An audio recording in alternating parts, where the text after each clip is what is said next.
ഞാൻ പാലക്കാട് നിന്ന് വരുന്നു. എൻ്റെ പേര് രമ്യ ആർ നായർ. ഞാനും രണ്ടാമത്തെ ഉടമ്പടിയാണ്. എൻ്റെ 30/11/2024 ആണ് ഞാൻ രണ്ടാമത് ഇവിടെ വന്ന് ഉടമ്പടി എടുത്തത്. അപ്പം എൻ്റെ രണ്ടാമത്തെ സാക്ഷ്യമാണിത്. എനിക്ക് രണ്ടാമത്തെ സാക്ഷ്യവും കൂടി ഈ അൽത്താരയിൽ നിന്ന് പറയാൻ എന്നെ അനുവദിച്ച അമ്മ മാതാവിനും ഈശോയ്ക്കും 1000 നന്ദി ആദ്യമേ തന്നെ ഞാൻ പറയുന്നു. ആദ്യം ഞാൻ കരുണക്കൊന്ത ഒന്ന് ചൊല്ലിക്കോട്ടെ. ആദ്യത്തെ എൻ്റെ സാക്ഷ്യം എന്ന് പറയുന്നത്, എൻ്റെ ഹസ്ബൻഡ് 12 വർഷമായിട്ട് ഗൾഫിലാണ്. അപ്പോൾ ഞാൻ കുറേ ആയിട്ട് ശ്രമിക്കുന്നു. അവിടെ പിന്നെ ഇത്രയും വർഷമായിട്ട് നാട്ടിൽ ഇവിടെ ഇന്ത്യക്കകത്താണേലും ഒരു ജോലി ഇതാക്കണമെന്ന് പറഞ്ഞ് ഞാൻ കുറേ ഇതായി വെച്ചാൽ ആൾ ഇവിടെ എറണാകുളം ജില്ലയിൽ ടാറ്റാ സെറാമിക്സിൽ വർക്ക് ചെയ്തുകൊണ്ടിരിക്കുകയായിരുന്നു. നല്ലൊരു ജോലിയായിരുന്നു. പക്ഷേ അത് വീട്ടുകാരുടെയൊക്കെ സമ്മർദ്ദം മൂലം ആ ജോലി കൂടുതൽ ക്യാഷിന് വേണ്ടിയിട്ട് അത് ഇതാക്കി വെളിയിലേക്ക് പോകുമായിരുന്നു. ഫസ്റ്റ് സൗദിയിലായിരുന്നു. അവിടെയും അധികം അങ്ങനെ വർക്ക് ചെയ്യാണ്ട് പിന്നെ ആൾ സുഡാനിലേക്ക് വന്നു. സുഡാനിലും അധികം വർക്ക് ചെയ്യാണ്ട് പിന്നെ ബംഗ്ലാദേശിലേക്ക് വരുന്നത്. ബംഗ്ലാദേശിൽ 2.5 വർഷം വർക്ക് ചെയ്തു. ആ ബംഗ്ലാദേശിൽ പോയി കഴിഞ്ഞപ്പോഴത്തേക്ക് ആൾക്ക് ഭയങ്കരമായിട്ടുള്ള മാറ്റങ്ങളായിരുന്നു. പിന്നെ ഞങ്ങളുടെ ദാമ്പത്യത്തിലും ഭയങ്കരമായിട്ടുള്ള വിള്ളലുകൾ വരാൻ തുടങ്ങി. ഫോൺ അധികം സംസാരിക്കുകയില്ല. പിന്നെ പെട്ടെന്ന് വിളിച്ച് ബ്ലോക്ക് ചെയ്ത് വിടുക. പിന്നെ ലഹരി പദാർത്ഥങ്ങളിലേക്ക് അമിതമായിട്ടുള്ള ബംഗ്ലാദേശിൽ ചെന്നപ്പോൾ അമിതമായിട്ടുള്ള ഉപയോഗം കാരണം നല്ലൊരു മനുഷ്യനായിരുന്നു. അപ്പോൾ തെറ്റായ ഒരു വഴിയിലൂടെ ജീവിതം നയിക്കുകയും അനാവശ്യമായിട്ടുള്ള സുഹൃത്ത് ബന്ധം മൂലം ജീവിതം താറുമാറാകുകയൊക്കെ ചെയ്യുന്നത് കണ്ടു. അപ്പം ഞാൻ അമിതമായിട്ട് ദുഃഖത്തിലാണ്ടു. അപ്പം ഞാൻ ഇവിടെ ആദ്യം ഉടമ്പടി എടുത്തിട്ട് അത് ഇതാകാതെ പിന്നെ രണ്ടാമത് ഞാൻ ഉടമ്പടി എടുത്ത സമയമായിരുന്നു.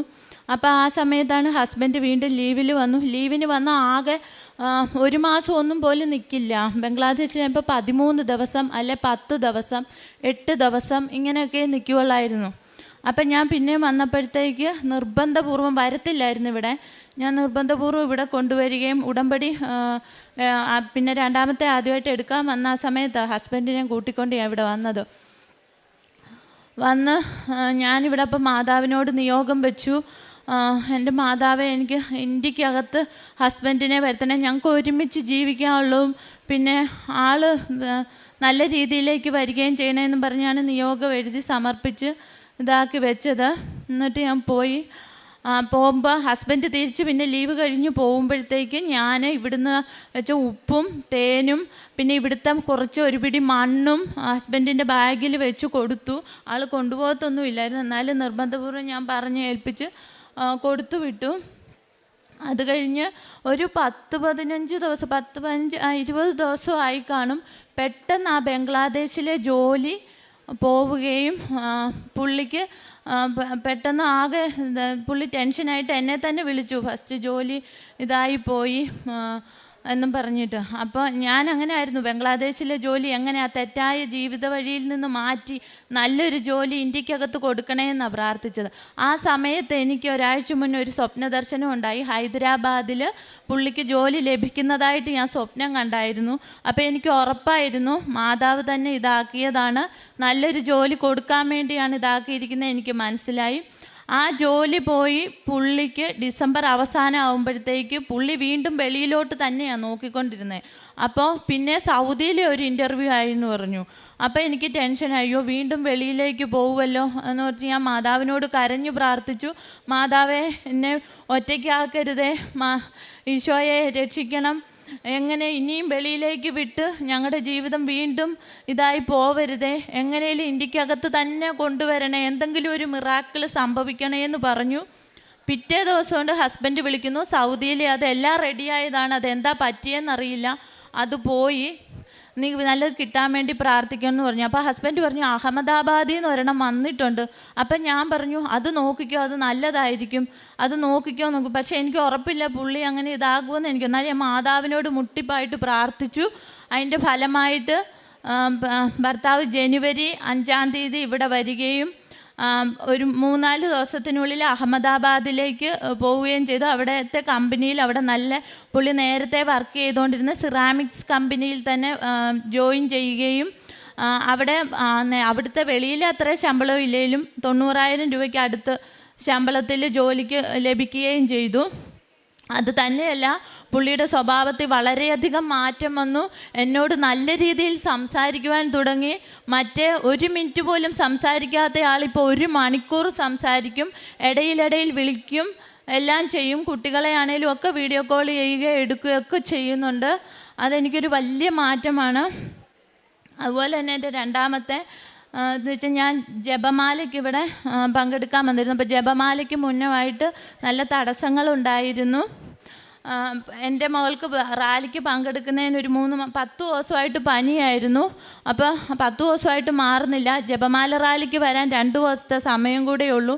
ആ 10ാം പൊക്കം ഞാൻ ഹോസ്പിറ്റലിൽ ചെന്നപ്പോൾ ഡോക്ടർ പറഞ്ഞു, അവിടുത്തെ കാഷ്വാലിറ്റിയിലാണ് കാണിച്ചത്. അപ്പോൾ അവർ പറഞ്ഞു, കുട്ടീനെ അഡ്മിറ്റ് ആക്കണം, 10 ദിവസം വരെ പനിച്ചതല്ലേ, എന്തായാലും ബ്ലഡ് ടെസ്റ്റും കാര്യങ്ങളും നോക്കേണ്ടത് കൊണ്ട് അഡ്മിറ്റ് ആക്കണം എന്ന് പറഞ്ഞു.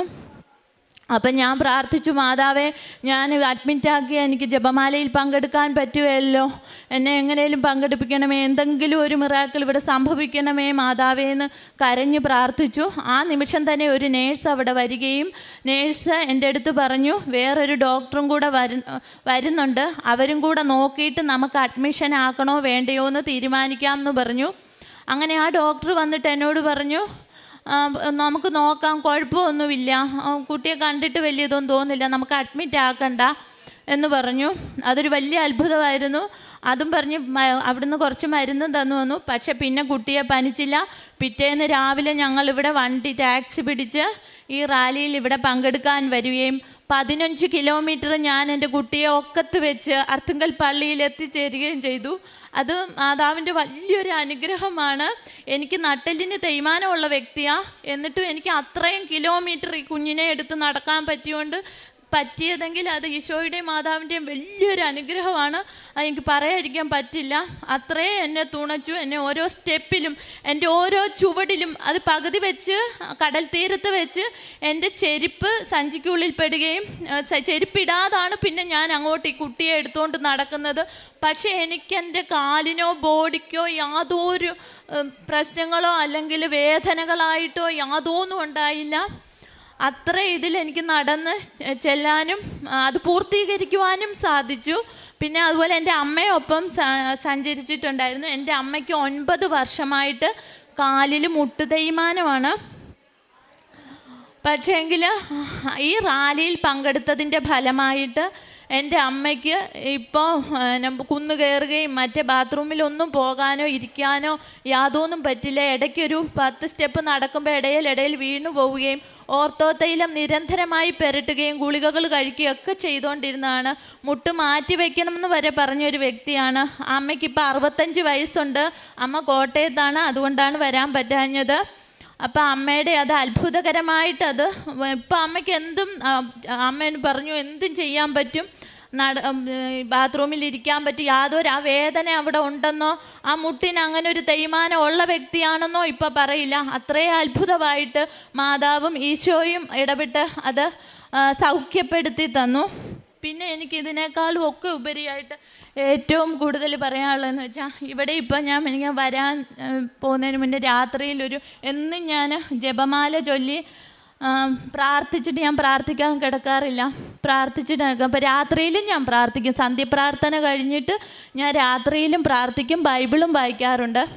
അങ്ങനെ 11 മണിക്ക് ഞാൻ ഫസ്റ്റ് പ്രത്യക്ഷീകരണ പ്രാർത്ഥന ചൊല്ലി കസാരയിലിരുന്നാണ് ചെല്ലുന്നത്. അപ്പം ഞാൻ ഇവിടെ ജപമാലയ്ക്ക് പങ്കെടുത്തപ്പം ഒരു കൊടി പോലത്തെ ഒരു ഇതിൽ ഫോട്ടോ വെച്ച് കമ്പ് വെച്ചൊരു ഇതുണ്ട്. അത് ഞാൻ അവിടെ എൻ്റെ വീടിൻ്റെ ജനലിൽ ഇങ്ങനെ ആക്കി വെച്ചിട്ടുണ്ട്. അപ്പോൾ ഹോളിലെയൊക്കെ ലൈറ്റ് കെടുത്തി മുറിയിലെ മാത്രമേ ലൈറ്റ് ഇട്ടിട്ടുള്ളൂ. ആ പ്രകാശം മാത്രമേ ഹോളിലോട്ടും വരുന്നുള്ളൂ. കസാരയിലിരുന്ന് ഞാൻ കണ്ണടച്ചിരുന്ന് കുട്ടികൾ ഉറങ്ങുന്ന കാരണം ഞാൻ ചൊല്ലിക്കൊണ്ടിരിക്കുകയായിരുന്നു. രണ്ടാമത്തെ പ്രത്യക്ഷീകരണ പ്രാർത്ഥന ചൊല്ലുകയും ഈ ഫോട്ടോ അങ്ങ് ബൾബ് പോലെ മിന്നി, ഭയങ്കരമായിട്ട് മിന്നി. മുഖം ഫസ്റ്റ് മിന്നി. പിന്നെ അത് കഴിഞ്ഞപ്പം മാതാവ് ഇങ്ങനെ വിരൽ ഹാർട്ടിലോട്ട് ചൂണ്ടി ആ വശം ഹാർട്ട് അവിടെ ഇങ്ങനെ ഭയങ്കരമായിട്ട് മിന്നി മാതാവ് ഇങ്ങനെ ഇറങ്ങി വരുന്ന ഒരു രൂപം ഇതുപോലെ എനിക്ക് മനസ്സിലായി. അതുപോലെ ഇങ്ങനെ വന്നപ്പോൾ ഞാൻ മുട്ടയെ കുത്തി പെട്ടെന്ന് അമ്മയെന്ന് നിലവിളിച്ച് ഞാൻ മുട്ടയെ കുത്തി നിന്നു. അമ്മയുടെ നന്മ നിറഞ്ഞ മറിയം ചൊല്ലാം, ചൊല്ലാൻ തുടങ്ങി. രാത്രിയാണോ എല്ലാവരും ഉറക്കത്തിലാണോ എന്നും എനിക്കൊന്നും ബോധം പോയില്ല. കാരണം അത്രയും ശക്തിയോടെ മാതാവ് എൻ്റെ മുന്നിൽ വന്നിരിക്കുകയാണ്. അപ്പം ഞാൻ ചൊല്ലിപ്പോൾ എനിക്ക് പെട്ടെന്ന് മനസ്സിലായോ അമ്മയെ പേടിയാകുന്നു എന്ന് ഞാൻ പറയുകയും മനസ്സിൽ പറയുകയും ഇതങ്ങ് പെട്ടെന്ന് അങ്ങ് സ്റ്റോപ്പായി. അപ്പം എനിക്ക് വിഷമമായി. അയ്യോ മാതാവ് ഞാൻ അങ്ങനെ പറഞ്ഞുകൊണ്ട് ഇനി വരില്ലയോ എന്നോർത്ത് വീണ്ടും ഞാൻ പ്രത്യക്ഷീകരണം ചൊല്ലിപ്പം മുഖം മാത്രം വീണ്ടും അമ്മ പ്രകാശിപ്പിച്ചു, ശക്തിയോടെ പ്രകാശിപ്പിച്ചു അമ്മ. അത്രേ ഇതിൽ അമ്മ എൻ്റെ കൂടെ ഉണ്ടായിരുന്നു. ഇപ്പം എനിക്ക് ഇന്നലെ ഇവിടെ വന്നു, എനിക്ക് അച്ഛനെ കാണാൻ പറ്റി.